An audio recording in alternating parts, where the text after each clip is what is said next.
Hello everyone, it is November 1st, 2024. This particular post is a little somber in nature. I was going through my social media, I was going through the memories, and about 2 years ago I stumbled across some posts that an acquaintance of mine made. Dare say it, I would rather call him a friend.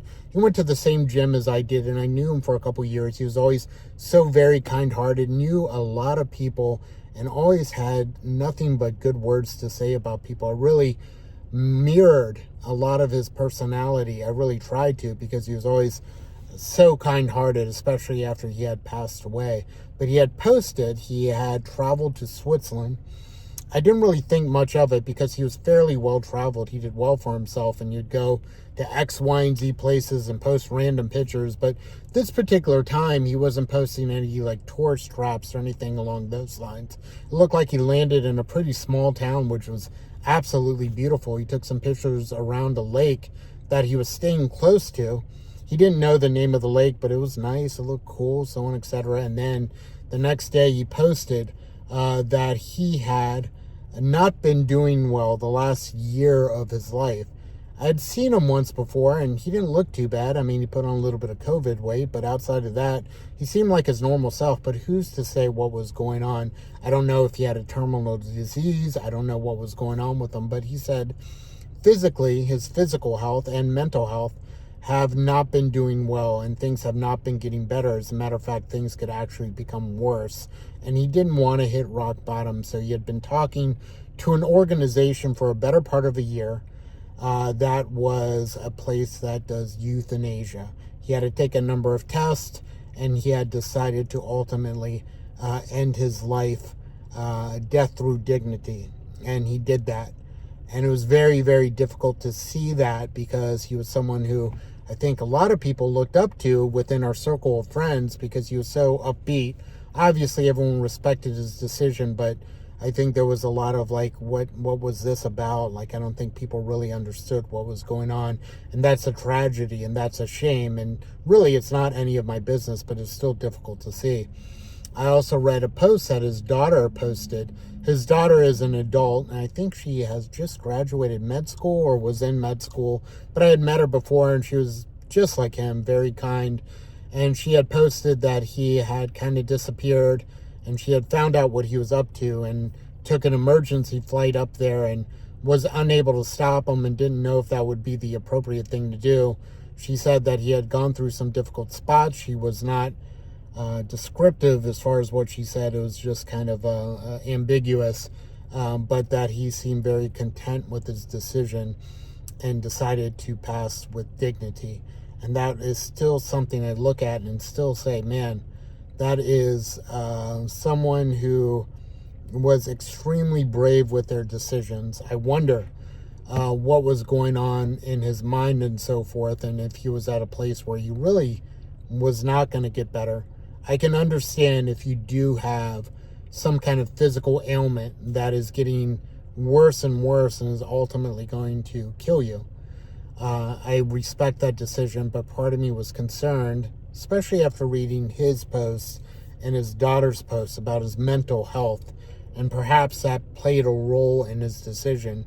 It seemed like maybe it did. I could be completely wrong.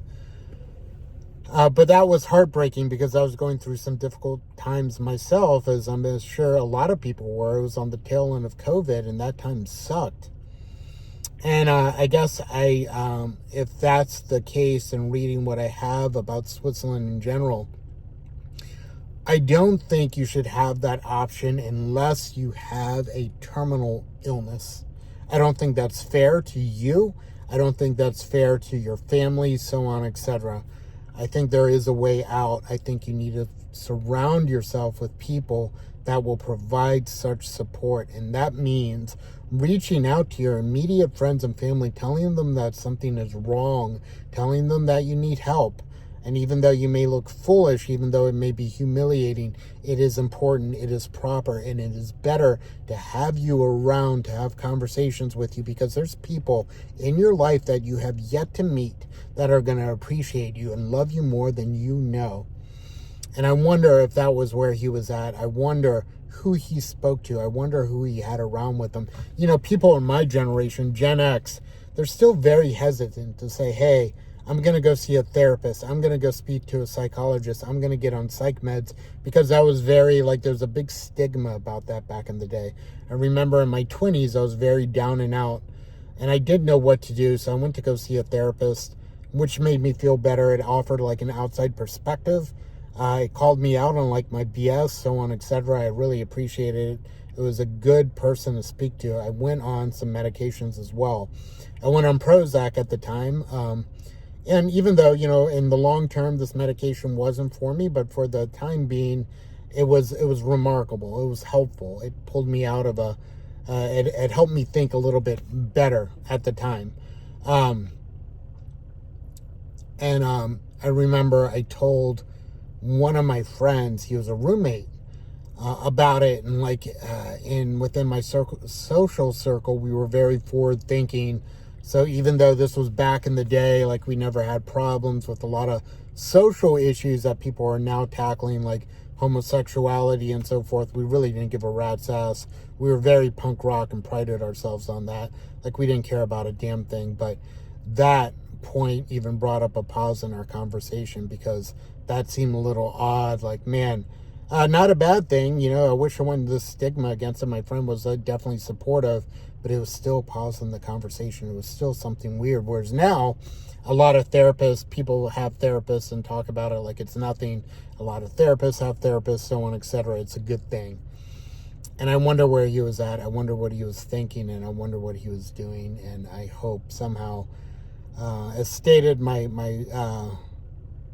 thoughts on faith are very all over the place. Part of me, like I said, I don't want this party to end for anybody. I don't. I want everyone to have a happy ending somehow. I want people to know that they're loved and they're cherished, and that there's good people out there. But by the same token, who knows what happens, right? Anyway, that was like a little heartbreaking to see today, because the person's not around, and they were viable, and they were real, and they were funny. And that was that. End the story. Goodbye, so long, farewell, my friend. Anyway, if you ever need anyone to talk to, know there's people out there. Anyone. Whether it's online, venting, so on, etc. You can even drop me a line, punk. I'll answer you. Have a good one, brother.